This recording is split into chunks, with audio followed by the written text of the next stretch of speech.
যাক, এবার অ্যামনেস্টির প্রশংসা পেল সরকার। বলছে, গুমের ঘটনায় সেনা কর্মকর্তাদের বিচারের আওতায় আনা জবাবদিহি নিশ্চিতের গুরুত্বপূর্ণ পদক্ষেপ।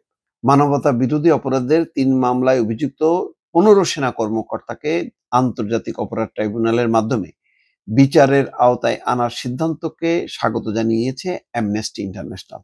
গুরুত্বপূর্ণ একটা আন্তর্জাতিক সংগঠন। বুধবার দেওয়া এক বিবৃতিতে তারা বাংলাদেশ সরকারের এই সিদ্ধান্তকে স্বাগত জানিয়েছে।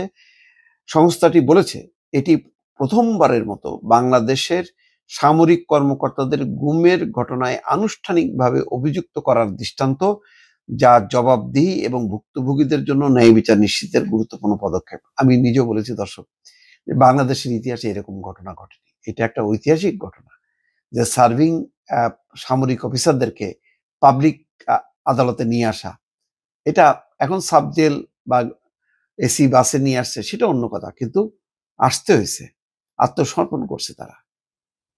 এটা অত্যন্ত গুরুত্বপূর্ণ বিষয়। অর্থাৎ এটার মধ্য দিয়ে ভবিষ্যতে আর শুধু সেনাবাহিনী না, কোনো সরকারি কর্মকর্তা, কোনো বাহিনী আর গুম খুনে জড়িত হবে না, এটা বলা যায় দর্শক।